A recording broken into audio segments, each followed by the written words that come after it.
우리가 이사야 선지자가 메시아에 대해 예언한 몇 가지 주요 본문들 우리가 추적하면서 말씀을 나누고 있습니다. 오늘은 이사야 11장 1절로 9절 말씀을 중심으로 메시아의 오심과 그의 통치에 관하여 말씀을 나누려고 합니다. 앞선 장에서 선지자는 그 메시아가 어깨에 정사를 메고 태어날 한 아기다 이렇게 말했어요. 자, 10장 27절을 보실까요? 그 앞부분 11장 이사야 10장 21절에 그날에 그의 무거운 짐이 내 어깨에서 떠나고 그의 멍에가 내 목에서 벗어지되 기름진 까닭에 멍에가 부러지리라. 자, 이렇게 시대적인 직접적인 그런 이유들은 또 오늘은 그 포커스가 거기에 있지 않으니까 생략하겠습니다. 그러나 자, 이때 당시에 유다는 북왕국 이스라엘이 멸망하고 또 그 사내립에 의하여 예루살렘을 내비두고는 나머지 거의 다 삼켜져서 예루살렘 이 수도만 자빠지면 이제 유다도 곧 멸망할 수밖에 없는 이 풍전등화 같은 상황에 놓여 있지요. 과연 이런 상황에서 그들이 어떻게 나라를 회복하고 멸망하지 않고 다시 살 수 있을까? 이제 1차적으로는 그것이 하나님의 은혜, 하나님의 영에 힘입은 자들의 그들 위에 임한 하나님의 은혜로 말미암아 그게 가능하다는 거예요. 그래서 그때 나라가 멸망하지 않고 하나님의 성령의 기름 부음 속에서 쓰임 받은 그 시대 속에서의 왕은 히스기야입니다. 그 곁에는 이사야 선지자라는 사람이 있었습니다. 그러나 결국 나중에 유다는 그 이후에 또 큰 죄를 범해서 결국 멸망합니다. 그리고 또다시 예언은 그 시대적 상황 속에서의 예언을 뛰어넘어 하나님의 기름 부으신 자, 메시아, 그리스도가 오실 때 너의 목에 있는 그 흉악의 멍에가 깨트려질 것이다 라고 하는 것을 말씀하시게 됩니다. 예언은 우리가 역사를 살피면 그 시대의 상황 속에서 하나님이 그 상황을 어떻게 영적으로 해석하시고 교훈하시는가, 조금 앞선 미래를 향해 무엇을 예언하시는가, 좀 더 먼 미래를 향하여 또 오실 메시아를 통하여 그분이 다시 오심을 통하여 무엇을 이루려고 하시는가.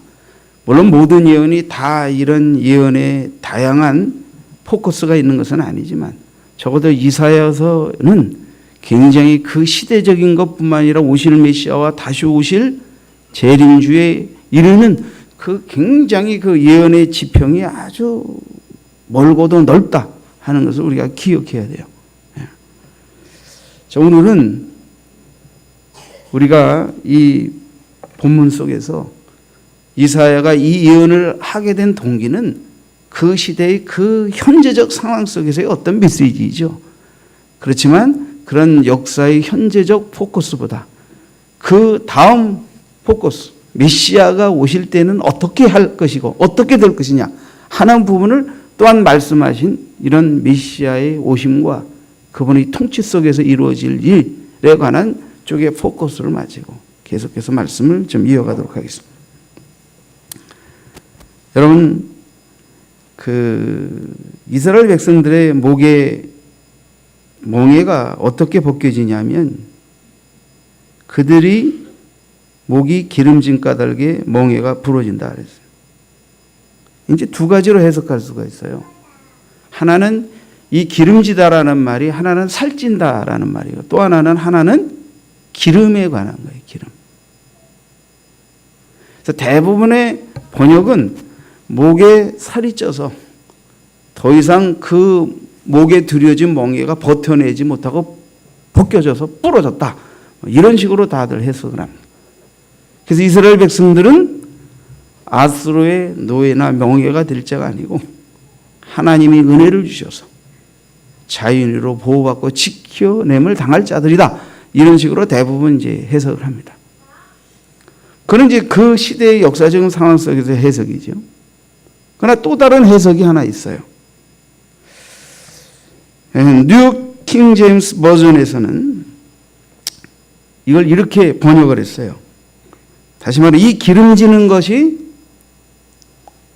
살찌는 것이 아닌, 그죠? 살찌는 것이 아닌 더 어토이닝 오일 그랬어요. 그러니까 말 그대로 하나님의 기름 부음, 하나님이 기름이 부어지는 것, 하나님의 성령을 상징하는 그 기름이 부어지는 것을 통해서 우리 흉악의 멍에가 깨져나간다로 번역했어요. 원문상으로는 이 두 가지 의미가 다 있는데 어떤 것을 의미로 택했느냐에 따라 달라지는데 대부분의 학자가 전자 쪽에서 포커스를 맞추고 해석을 했는데 저는 여러분들에게 아주 드물게 뉴 킹 제임스 버전이 이 후자 쪽의 번역을 택했다는 것을 주의해 드리고 싶습니다. 자, 우리가 한번 상식적으로 생각해 보십시다. 이스라엘의 멍에가 목이 살이 쪄가지고 더 이상 멍에가 그 목을 채울 수 없을 정도로 압력을 받아서 멍에가 벗겨져서 깨져나가서 자유할 것이다. 그리고 이것이 하나님의 은혜로 말미암은 것을 상징하는 것이다. 물론 해석은 좀 그럴듯합니다. 근데 이때 외적의 침입을 받고 예루살렘을 빼놓고 전부 다 막 점령을 당하고 심지어 사내립이 항복 안 해? 알았어. 니들 예루살렘으로 들어가는 모든 물자를 차단하겠다. 한번 얼마나 버티나 보자. 응? 이런 상황인데 목에 살이 쪄가지고 여기에다가 맨 멍에가 조금 좀 적당하지 않지 않습니까? 오히려 영적이고 의미 있는 것은 하나님의 성령의 기름 부음이 이 목의 멍에를 파괴한다. 자, 보세요.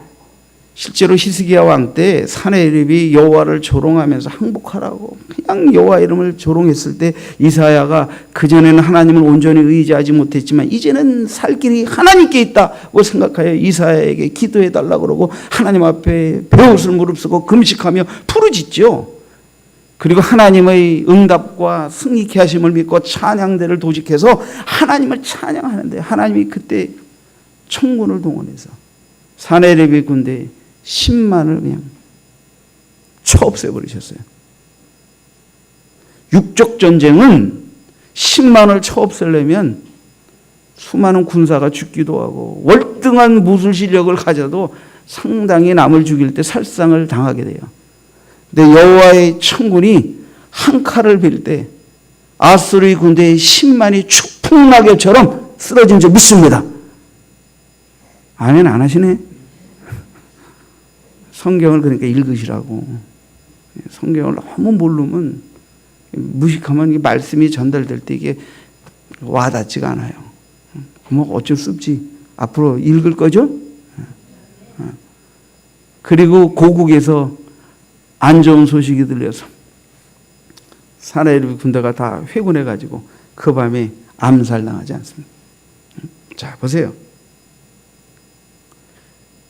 무엇이 이스라엘을 쪼여오고 압박해오고 억압해오는 그 흑암의 권세, 아수르를 통한 어둠의 역사를 물리쳤습니까? 하나님의 영의 역사인 줄 믿습니다.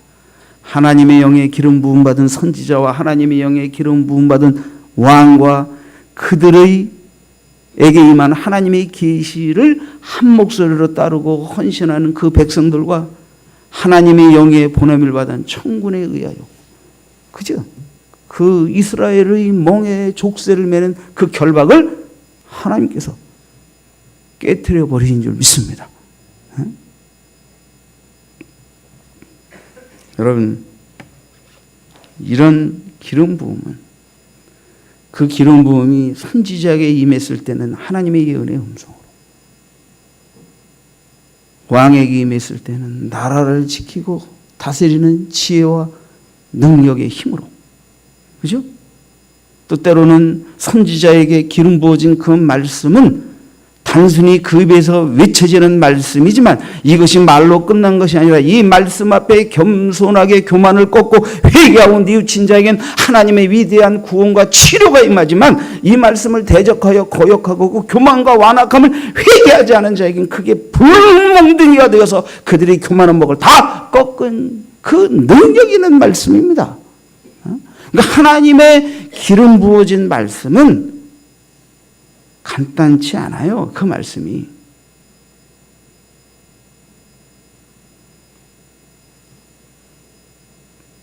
한 번만 더 말씀드릴게요. 하나님의 성령에 의해 기름 부어진 말씀이 증거되고 들려질 때 그 말씀은 여러분 안에서 간단한 말씀이 아닙니다. 겸손함으로, 낮아짐으로, 회개함으로, 경배함으로 받을 때는 여러분의 영혼에 대한 회생과 치유와 회복과 형통과 능력을 가져오지만 그 말씀을 대적할 때에는 여러분의 목이 꺾여나가는 역사가 있게 되는 거예요. 기름 부어진 말씀을 경홀히 해서는 안 됩니다. 그게 뭐냐? 성령이 여러분에게 가르쳐 주실 거예요. 성령이 듣게 하시고 그 기름 부어진 말씀이 여러분의 육을 사로잡고 있는 어둠의 세력이 거역하게 만들어서 교만한 목으로 그 기름 부은 말씀을 향하여 뻗통기다가 하나님의 진노를 사게 되는 것도 여러분 안에서 여러분이 다 느끼는 일들입니다. 이해가 되세요? 이해가 안 되면 앞으로 이해가 되는 날이 올 것입니다.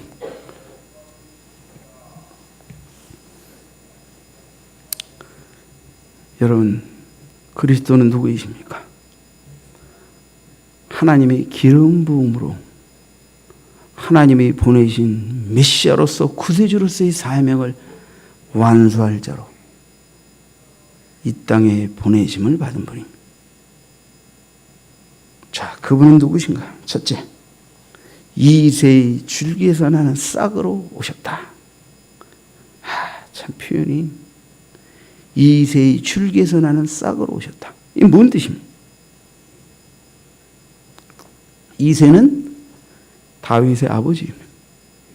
보통 예수님의 왕통과 육적 혈통을 말할 때 다윗의 자손으로 오신다는 표현은 많지만 오늘 이사야는 다윗의 자손으로 오시는 그 예수가 다윗의 아버지인 이새의 줄기에서 난 싹으로 오신다라고 표현하고 있습니다. 그럼 뭘 강조하고 싶어서 하나님이 이렇게 예언적 음성을 표현하게 하셨을까요? 여러분, 유다 지파에서 왕이 나올 것이라고 했지만 그렇다고 해서 그 유다 지파 가운데 이새가 그때 당시에 형편이나 정치적인 입지나 모든 면에서 아주 형편없었습니다. 거기에서 무슨 권력가나 위대한 왕과 한 나라를 다스릴 만한 자가 탄생하고 나올 만한 그런 정치적, 경제적, 물리적 어떤 외형을 갖춘 상태에 있는 가문에 있지 못했습니다. 그런데 그 이새의 아들 가운데서도 막내 아들인 다윗이 하나님의 기름 부음을 받아 영원한 다윗의 자손으로 오실 예수 그리스도를 예표하는 자로서 기름 부은 왕이 되었습니다. 그러면 하나님께서 이사야를 통하여 그리스도께서 이새의 줄기에서 나는 싹이라고 이렇게 예언하고 언급한 이유는 무엇일까요? 그는 마치 이새가 연약한 가운데 있는데 거기에서 다윗과 같은 하나님의 기름 부음 속에서 이스라엘 역사 속에 그 누구도 감당할 수 없는 강하고도 공의롭고도 지혜롭고도 담대한, 그래서 아버지의 기름 부음의 뜻을 온전히 성취한 다윗과 같은 왕이 나온 것처럼 어떻게 돼요? 이새의 줄기. 또 세월이 많이 흘러서 예수 그리스도가 나실 때 그분의 육신의 아버지, 육신의 어머니인 요셉과 마리아도 말 그대로 다윗의 후예, 왕통의 후예 속에 많은 자손들 가운데서 아주 미미하고 보잘것없는 그들에게서 그리스도가 나셨다.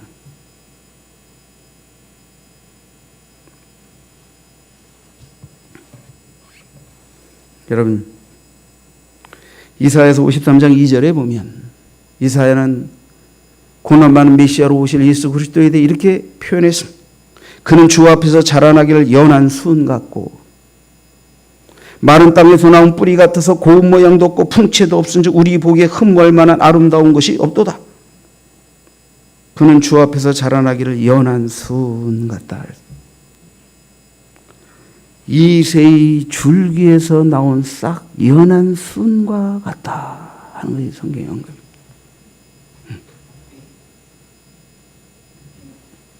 여러분, 그리스도는 한 싹, 한 가지로 불립니다. 이것은 아주 여리다, 연약하다는 걸 의미합니다. 그분은 세상적으로, 육적으로, 정치적으로, 물질적으로 볼 때 아주 연약하고 연약할 수밖에 없는 가지, 이새의 줄기에서 태어나셨습니다. 여러분, 이에 비해 하나님의 나라를 대적하고 하나님의 교회를 대적하는 원수들은 어떤 가지입니까? 성경에 보면 그들은 아주 강한 가지로 표현되어 있습니다. 10장 33절, 이사야 10장 33절에 보면 보라, 주 만군의 여호와께서 혁혁한 위력으로 그 가지를 꺾으시리니 그 장대한 자가 찢길 것이요 그 높은 자가 낮아질 것입니다. 아수르, 얼마나 강건한 가지입니까? 이스라엘을 삼키고 유다를 삼키려고, 중근동을 삼키려고 하는 이 어마어마한 가지, 얼마나 위세가 높습니까? 근데 여호와 하나님께서 혁혁한 위력으로 그 가지를 꺾으시겠다고 그랬습니다. 하나님의 나라를 대적하고 하나님의 백성들을 핍박하고 억압하는, 하나님을 대적하는 가지들은 얼마나 육적으로, 정치적으로, 무력적으로 경강한지 모릅니다. 이에 비하면 예수님은 정말 연약한 가지의 싹으로 이 땅에 오셨다. 그러나 그럼에도 불구하고 그분에게 임한 성령의 기름 부음이 그 모든 연약함을 극복하고 이 세상에 그 어떤 하나님을 대적하는 경강한 가지도 다 꺾어 없애는 그리스도 만왕의 왕이 되셨다는 것이 이사야의 외침인 것입니다. 여러분, 여러분에게 오신 예수, 아주 연약한 이새의 가지에서 싹으로 오신 예수, 그러나 그 예수가 하나님의 기름 부음을 받아 그리스도로, 그리고 우리에게 구세주로 예수 그리스도로 오실 때 그분은 더 이상 연약한 분이 아니라 나를 이 세상의 돈과 명예와 권력과 사단의 흑암이 권세 앞에 무릎 꿇어 하나님의 백성답게 살지 못하고 멸망으로 끌고 가던 그 세력을 향하여 이제는 내가 더 이상 너의 종이 아니다. 세상이 속지 않고 명예이 속지 않고 성공이 속지 않고 나를 속이고 죽이게 만드는 것들에 대하여 노하며 속지 않고 이제는 우리에게 영원한 영생과 영원한 생명과 삶의 의미와 하나님의 형상의 회복을 이루신 그리스도를 주로 모시고 경배하며 그 앞에 무릎 꿇을 때 그 그리스도의 기름 부음 받은 자, 그리스도의 권세로 사단의 권세가 깨어져 나가고 그 사단이 유혹하고 그 죄의 종력으로 말미암아 우리에게 오게 되어 있던 그 모든 패배와 연약함과 질병들이, 죄악의 능력들이, 그 멍에들이 그리스도의 기름 부음의 권세로 깨어져 나가고 자유와 치유와 구속과 은혜가 임하게 될 것이라는 것을 이사야가 외치는 것이고, 그것을 믿는 자에게 그 영혼 안에 이 놀라운 위대한 약속의 성취가 있게 될 줄 믿습니다. 여러분, 그리스도는 연한 가지에 비유되겠지만 그럴지라도 그리스도는 이 세상에 하나님을 거역하고 대적하는 경강한 모든 가지들을 꺾고 승리하실 것이라. 여러분, 예수님은 연약한 모습으로 이 땅에 오셨지만 그러나 그분에게 임한 성령의 기름 부음은 그분의 육적인 모든 연약함의 조건을 뛰어넘어 하늘의 왕으로서 만왕의 왕으로서 이 세상의 그 어떤 경강한 가지도 꺾으실 수 있는 하나님의 보내신 위대한 승리자로서 우리 구주가 되어 주신 줄 믿습니다. 여러분, 두 번째 그의 자라나심은 어떻습니까? 이 연약한 싹이 강한 막대기가 될 거라. 자, 이사야서 11장 1절을 말했는데 4절을 보시죠. 좀 건너뛰어서 4절에. 자, 하반절에 보면 그의 입의 막대기로, 그의 입의 막대기로 세상을 치며 그의 입술의 기운으로 악인을 죽일 것이요. 그 입에서 나오는 말씀이 강한 막대기 같다. 성경에서 막대기는 대적을 치는 무기입니다. 그래서 주의 지팡이와 막대기가 나를 안위하시나이다 그랬는데, 원래 원문상의 번역을 하면 주의 막대기와 지팡이가 나를 안위하시나이다가 맞습니다. 그러나 그건 바꾼다고 해서 의미가 달라지는 건 아니니까.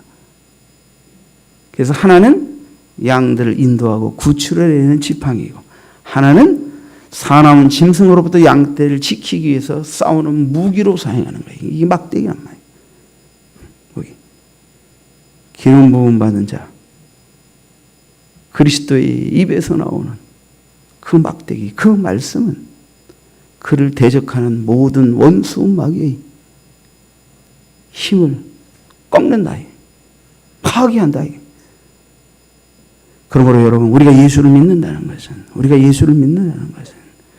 예수의 생각과 뜻보다 높아진 나의 교만한 생각과 아집과 고집과 세상에 유혹받는 그 모든 것들을 그 앞에서 꺾고 그리스도의 말씀에 순종하여 다시 일으킴을 받는 게 그게 신앙생활이에요.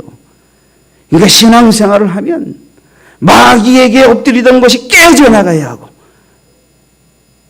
마귀가 우리 안에 있는 정욕과 세상적인 것들을 자극하여 하나님을 대적하고 하나님을 떠나고 진리를 거역하고 속아 살도록 유혹하는 모든 것들이 결박으로부터 깨어져 나가고 새롭게 치료와 회복을 입게 될 때 우리가 하나님의 백성으로서, 하나님의 영생의 자녀로서, 하나님의 위로부터 내려주시는 영적 생명력으로 다시 사는 백성으로서 일으킴을 받게 되는 거예요. 이것이 무엇으로 말미암느냐? 그리스도 입에서 나오는 그 막대기와 같은 말씀. 대적 원수 마귀는 쳐서 무너뜨릴 것이고, 겸손하여 그 말씀을 받는 자에게는 그 막대기가 우리를 죽이는 막대기가 아니라 자라라고, 죄를 깨닫고 회개하라고 채찍질하는 막대기로 변화되어서, 어떤 막대기는 대적을 죽이는 막대기지만 어떤 백성은 겸손하여 엎드려 회개하고 통회하며 그 말씀을 아멘으로 받는 그 백성에게는 채찍질의 막대기가 되어 살리는 막대기가 되는 것입니다. 그리스도는 연약한 이새의 줄기에 싹으로 오셨으나 그분은 더 이상 연약한 자가 아니십니다. 그분의 입에서 나오는 말씀만으로도 이 세상의 어떤 권세도 꺾이고 무릎 꿇을 수밖에 없는 그런 권세 있는 그리스도이십니다. 그 그리스도는 이미 이 세상에 오셨고 그를 믿는 모든 자들의 영생의 구주가 되셨고 승천하사 때가 되면 영원한 심판주로 이 땅에 다시 오실 것입니다. 그리고 그분의 입에 막대기와 같은 말씀으로 이 세상에 어떤 권력도 무력도 하나님을 대적하는 그 모든 것도 다 무너뜨리실 것입니다.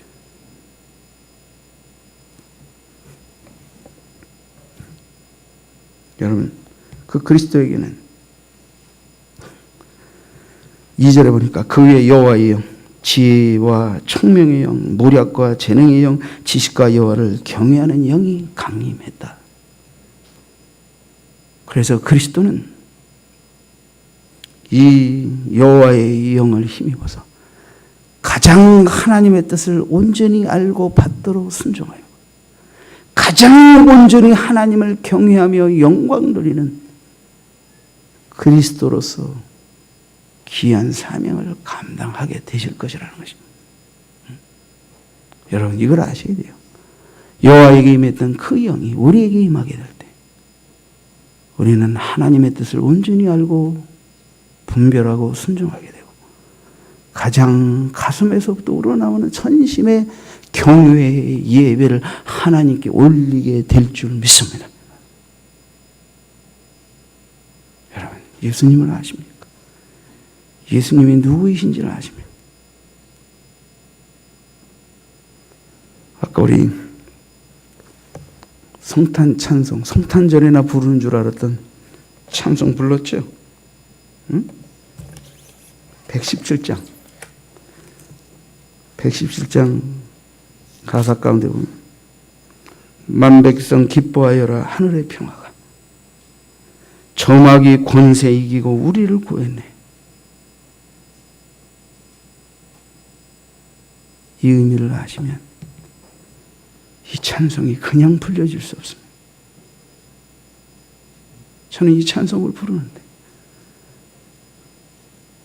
예수, 연약한 이새의 가지에서 싹으로 오신 예수, 성령의 기름 부음 속에서 하나님의 지혜와 총명의 영으로, 지식의 영으로, 경외의 영으로, 공의와 온전한 판단자로 이 땅에 오신 그 예수, 그 예수가 이 땅에 오셔서 마귀의 권세를 이기고 그를 믿는 자들에게 자유와 구원과 치유와 회복과 축복을 주셨다고 하나요.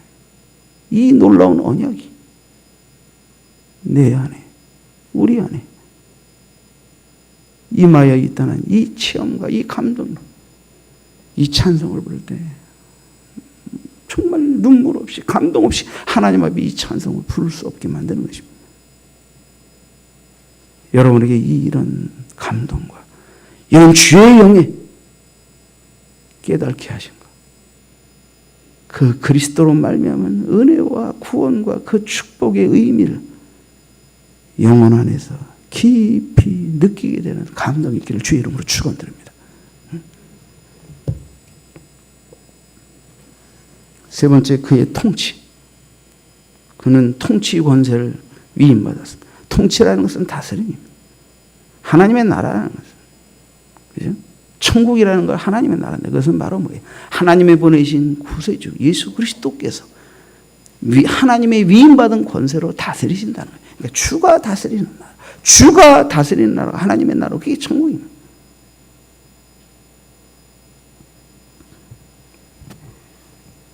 그분은 어떻게 그에게 위임하신 그 나라를 다스리십니까? 3절을 보시죠.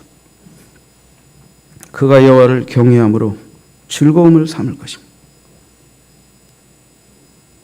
그분의 모든 통치의 목적은 하나님을 경외하고 그 경외함을 이 땅에 실현하는 거예요. 그가 그의 눈에 보이는 대로 심판하지 아니하며 그의 귀에 들리는 대로 판단하지 아니하며. 여러분, 우리는 눈에 보이는 대로, 다시 말하면 외모로 사람을 판단할 때가 많아요. 주님은 우리 외모로 우리를 판단하지 않으시고, 오늘날 세상에 너무 많이 외모로 판단하니까 지금 그냥 뜯어 고치고 난리잖아요. 어찌하든 이뻐 보이려고.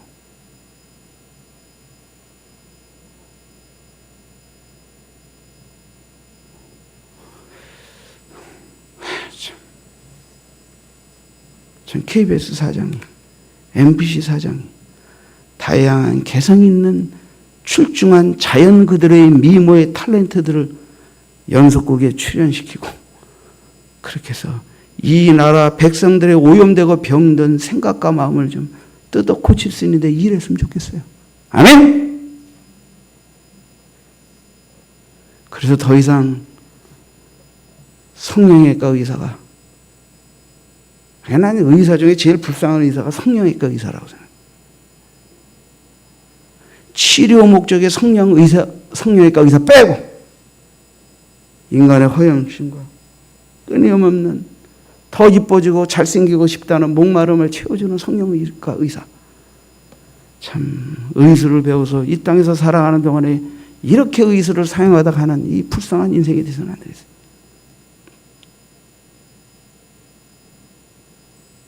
원청의 수술을 통해 정상적인 사람으로 그 열등감을 딛고 살 수 있도록 치료해주는 성형외과 의사는 너무 이쁩니다.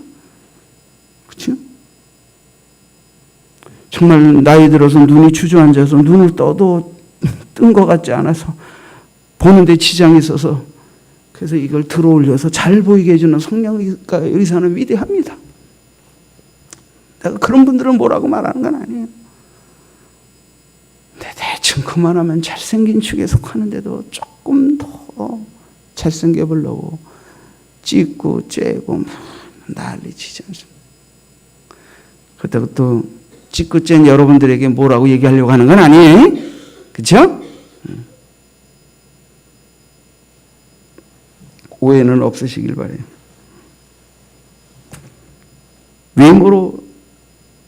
외모로 사람을 판단하려고 하고 일단 외모가 어떻게 해야 그 다음에 뭐 내면도 판단받을 수 있겠다고 하는 이 사회의 부패함이 어쩔 수 없이 우리를 그렇게 만든 면이 있지요. 이해는 해요. 한편으로. 그러나 주님은 사람을 외모로 판단하지 않고 심판하지 않는다. 그의 귀에 들리는 대로 다른 사람들을 판단하지 않는다. 다른 사람이 말한 대로 판단하지 않으신다. 제가 처음 군목으로 와서 부임했더니 그때 교회의 상태가 좀 영적으로 좋지 않았습니다. 여러분들이 와서 저에게 여러 가지 이야기를 했습니다. 가해자, 피해자, 또 나름대로 교회를 걱정하는 자, 시험을 끼치는 자, 시험을 받은 자, 다양한 사람들이 와서 얘기를 했는데 그 얘기를 몇 달 동안 입을 푹 담고 들은 다음에 제가 하나님 앞에 기도하면서 그들이 말에 일리는 있지만 그들이 말이 자기가 말한 대로 100% 옳은 말은 아니라는 걸 알게 됐습니다. 그리고 제가 하나님 앞에 기도하며 목회를 시작했습니다.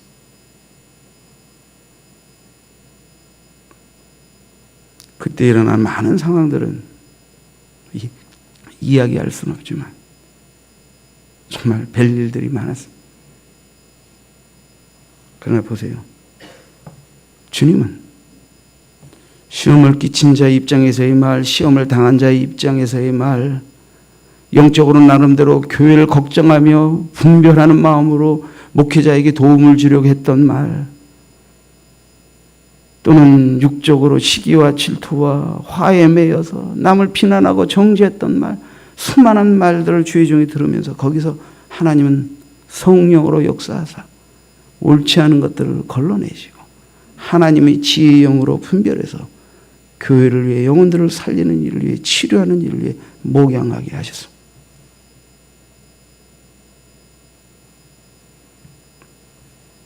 주님은 사람들이 주여 주여 주여 주여 하면서 따르면서 달콤하게 말하는 그 말에 현혹되어 속는 분이 아니십니다.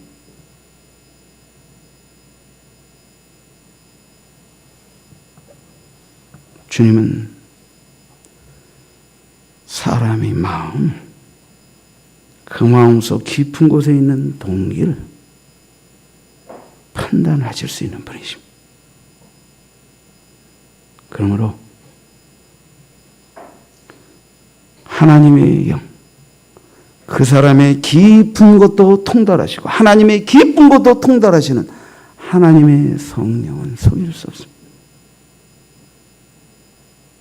우리는 그 마음의 동기가, 그 마음의 어떠함이 진실되게 말과 행동으로 표현되어지는지를 알 길은 없어요. 그러나 속이는 자들을 두려워할 필요는 없어요. 왜 그렇습니까? 동기가 올바르고 중심이 하나님 앞에 올바른 사람 속에는 성령이 역사하시고 그 성령의 역사함이 드러나기 때문에 성령의 인도를 받는 사람은 성령이 그 중심에서 마음과 동기를 자극하여 말하고 행동하고 봉사하게 하는 자들을 알게 하시고 그렇지 못한 자들이 속이고 잘못하는 것들을 분별할 수 있게 하시기 때문에 그렇게 해서 하나님의 나라를 그리스도께서 세우시고 그 영을 받아 기도하고 봉사하는 자들이 교회를 통하여 하나님의 나라를 건설해 가는 줄 믿습니다. 네?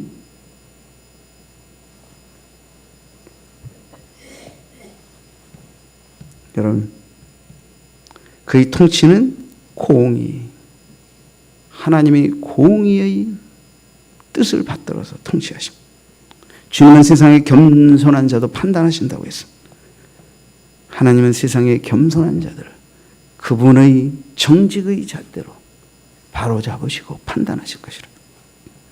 그래서 겸손한 자들이 겸손하지만 그럼에도 불구하고 그릇되게 잘못하게 행할 때 바로 잡으셔서 그 죄를 다스리셔서 올바른 길로 더 나아가도록 하실 것입니다. 그러나 교만한 자들, 압박하는 자들, 세상에 속한 자들, 그들에게는 하나님의 입에 막대기로 그들에게 파멸과 두려움을 알리는 그 입의 외침으로 결국 그 악인들을 멸하시고 죽이실 것이라고 이사야는 외쳤던 것입니다. 주님은 그 공의로 의로운 가난한 자들을 위하여 변호하실 것입니다. 그리고 그 공의로 교만한 자들을 심판하실 것입니다. 그분의 통치 결과는 어떻습니까? 6절을 보시죠. 아주 재미있는 표현입니다. 그때 이리가 어린 양과 함께 살며 표범이 어린 염소와 함께 누우며 송아지와 어린 사자가 살찐 짐승이 함께 있어 어린 아이에게 끌리며. 해석하기에 따라 다양한 해석을 할 수가 있습니다. 당시 이스라엘의 지켜지는 평화의 모습을 해석의 측면으로 말할 수 있고 그리스도로 말미암아 이루어진 하나님의 나라의 통치 또는 미래에 완성될 온전한 하나님의 나라의 천년왕국 시대의 모습으로도 해석할 수 있습니다. 그러나 어쨌든 그러나 해석의 측면은 내려놓더라도 이것이 우리에게 주는 그리스도의 공의로운 통치로 말미암아 이루어질 아름다운 모습은 뭐냐? 평화롭게 함께 거한다는 거예요. 평화롭게 함께 산다는 거예요. 우리가 하나님의 나라에서는 모든 만물과 모든 인간이 다 하나님과 함께 평화롭게 산다는 건 다 알고 있어요. 이 땅에서도 온전치는 못하지만 이런 평화로운 함께 거함의 역사가 이루어질 수 있다. 누구로 말미암아? 그리스도로 말미암아. 그리스도로 말미암아 이루어질 수 있다. 자, 그럼 구체적으로 보시죠. 이리와 어린 양.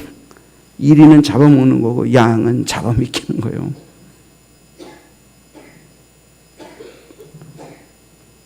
예수님을 어린 양에 비유했다면 우리 영원한 목자장이신 그리스도의 눈에 이제 간 믿게 된 양은 어린 양이고 좀 오래 믿은 양은 자란 양입니다. 그러니까 양은 짐승이기도 하지만 또 사람을 의미하기도 해요. 그러면 남을 해치고 잡아먹는 이리는 거친 사람을 말하죠. 어린 양은 늘 당하고 뺏기고 남을 해칠 줄 모르고 맨날 속임당하고 뺏기고 짓밟히는 순한 사람을 뜻할 수도 있지요.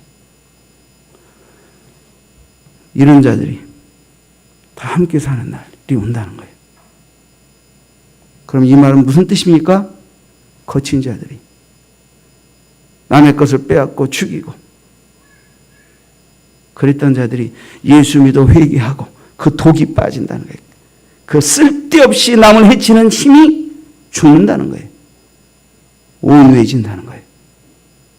그래서 하나님의 어린 양떼들과 함께 누울 수 있는 자들이 된다는 거예요. 누구로 말미암아? 그리스도로 말미암아. 자, 표범이 어린 염소와 함께, 표범도 일이나 마치고 잡아먹는 똑같은 말이에요.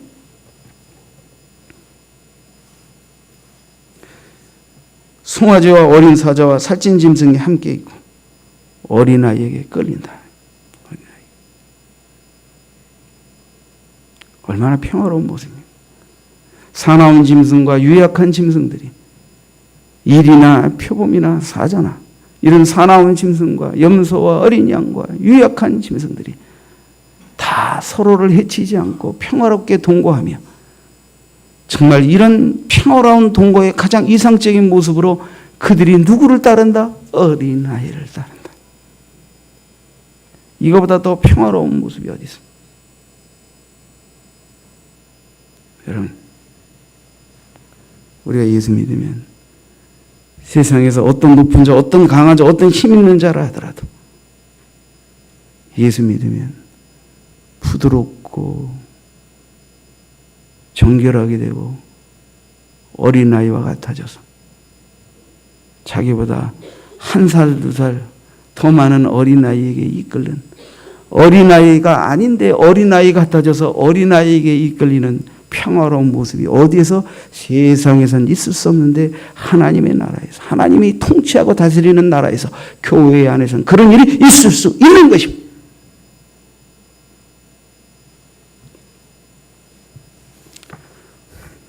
우리 교회에서 사자 같고 표범 같은 분이 어린 양과 같이 봉사하는 모습을 보시려고 하면 주일날 교회 정문을 통과할 때 거기에 안내 서는 분들의 인상을 보시고 통과하시면 됩니다. 그분들이 다 옛날에 과거가 그렇게 여러분들 앞에서 인사하면서 주보 나눠주면서 봉사하실 분들이 아니었습니다. 더 이상은 말씀드리지 않겠습니다.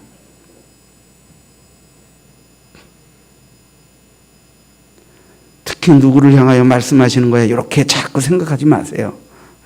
그냥 은혜로 들으세요. 여러분, 안심하고 평화롭게 함께 거할 수 있는 이 일은 그리스도께서 우리 안에서 죄를 제거하시고 거친 세상 속에서 살벌하게 된 우리의 도끼와 쓸데없는 힘을 제어하셔서 우리를 온순하게 온유하게 만드셔서 하나님 나라에서 어떤 양과도 어울리며 평화롭게 거할 수 있는 이런 아름다운 모습을 누가 이루신다?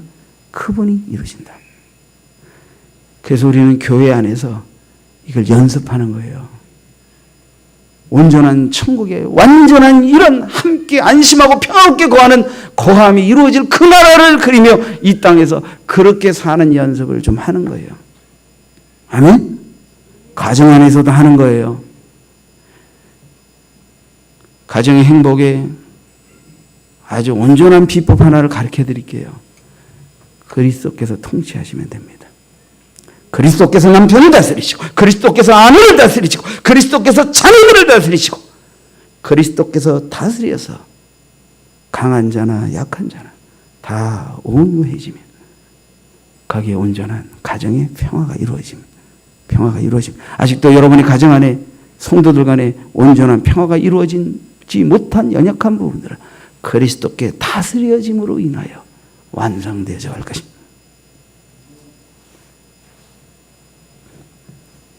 여러분, 자, 또 뭐 비슷한 표현이지만 보세요. 젖 먹는 아이가, 그 앞부분에 보면 사자가 소처럼 풀을 먹을 것이고, 사자가 어떻게 풀을 먹냐?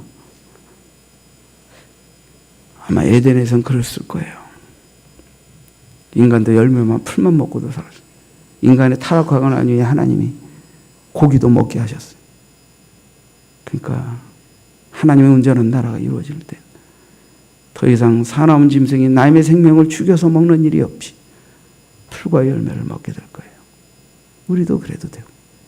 그래서 더 이상 남을 죽이고 살육하는 일이 없게 될 거예요.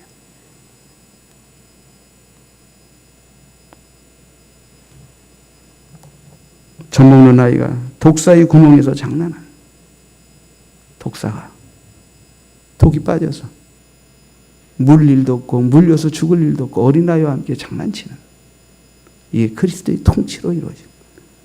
우리가 이걸 좀 영적으로 영예를 하면 사단에 붙들려서 그 죄악의 도구로 죽어갈자 남을 죽이는 자로 살았던 우리들이 예수 그리스도로 말미암아 사단의 머리가 깨어지고 그 독이 예수의 피로 해독된 것처럼 우리 이제 더 이상 남을 해치고 죽이는 자가 아니고 오히려 그 복음으로 내가 산 것처럼 남을 살리는 자로 변화되어 사는 이런 아름다움이 이루어지게 될 것이다. 그분이 우리에게 위임하신 그 복음의 권세가 그렇게 될 것이다. 여러분, 육적 건강이 무엇입니까? 향균력이 우리를 해치는 병균을 이기는 상태가 건강한 상태입니다. 우리 몸 안에 균이 없는 상태가 아니라 균도 있고 균을 누르는 면역력도 있어서 면역력이 이기는 상태가 건강한 상태. 면역력이 위협받아서 싸우는 상태가 뭐예요?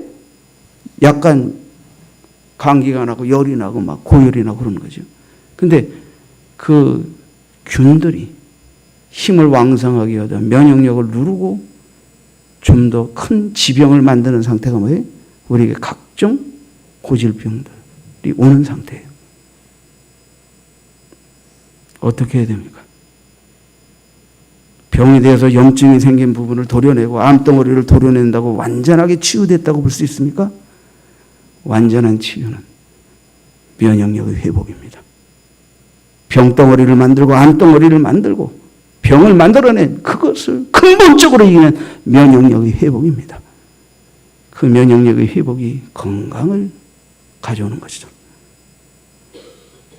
우리 죄의 피, 우리 피로는 구원받을 수 없는 하나님의 원죄와 자범죄와 사단의 유혹에 빠져서 나를 멸망으로 끌고 가는 그 더러운 죄가 예수의 피로 수혈되어서 죄 없는 피, 면역력 있는 피가, 죄를 이기는 피가 우리 안에 수혈돼서 그 피의 보혈의 권세로 사망에서부터 벗어나 우리가 영생에 이르게 되는 줄 믿습니다.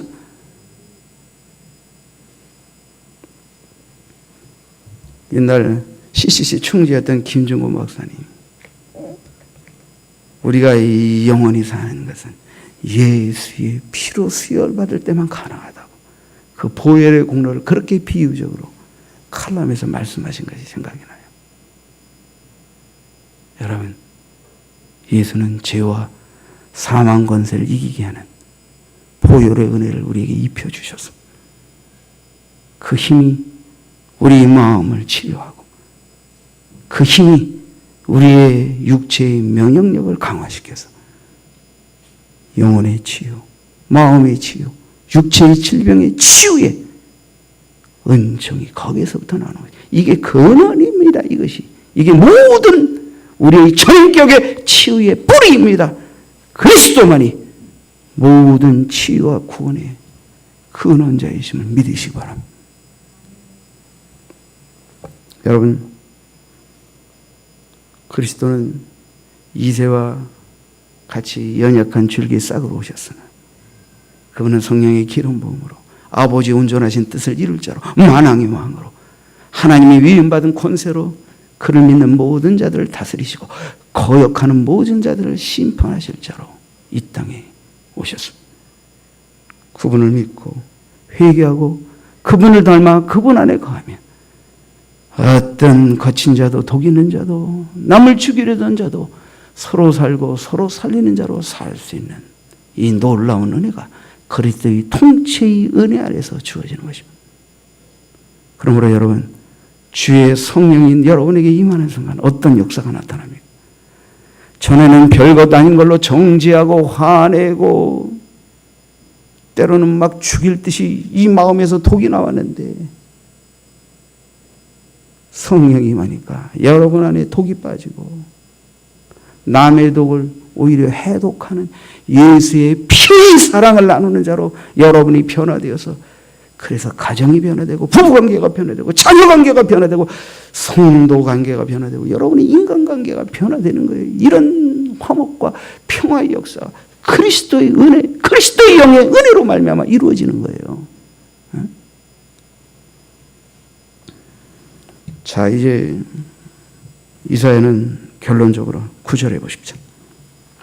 내 거룩한 산 모든 것에서 해됨도 없고 상함도 없을 것이니. 자, 지금까지 말한 얘기입니다. 이는 뭘로 말미암아? 이는 물이 바다를 덮은 같이, 이는 물이 바다를 덮은 같이 여호와를 아는 지식이 세상에 충만할 것임이니라. 성령으로 말미암아 여호와를 아는 그 지식이 우리에게 임하게 될 때에 독이 제거되고 죄가 제거되고 쓸데없는 힘이 남이 제거되고 남을 해치는 마음이 사랑하고 섬기는 마음으로 바뀌어지고 죄영이 우리에게 임하여 여호와를 아는 지식이 충만해질 때 바뀌어지는 거예요. 바뀌어지는 거예요. 그러므로 여러분 남편이 누군지 아내가 누군지 아버지가 누군지 엄마가 누군지 목사가 누군지 성도가 누군지 사람이 누군지 세상이 가르쳐주는 도덕적이고 옳은 정의도 있지만 많은 그릇된 정의가 진리 안에서 새롭게 정의되면서 우리가 하나님의 은혜 아래서 하나님의 백성으로서 하나님의 제자로서 하나님의 사람으로서 하나님의 아버지로서 하나님의 어머니로서 하나님의 남편으로서 하나님의 아내로서 하나님의 자녀로서 하나님의 목사로서 하나님의 성도로서 하나님의 집사로서 하나님의 제자로서 새로운 정체성의 회복이 그리스도의 영이 임하여 그 여호와를 아는 지식의 은혜 안에서 임하게 될 때 자유와 해방과 치유와 회복이 이루어지면서 누구와도 평화롭게 가고 누구라도 그리스도 안에 오면 서로를 살리는 자가 될 수 있는 이 위대한 그리스도의 통치와 다스리는 은혜 가운데 임하는 평화의 은혜를 잊게 될 줄 믿습니다. 이런 은혜가 여러분의 영혼에, 여러분의 몸에, 여러분의 마음 안에, 여러분의 가정 안에, 또 우리 교회 위에, 여러분이 일하는 일터 위에 여러분을 통하여 이루어지길 주의 이름으로 축원드립니다. 기도하겠습니다.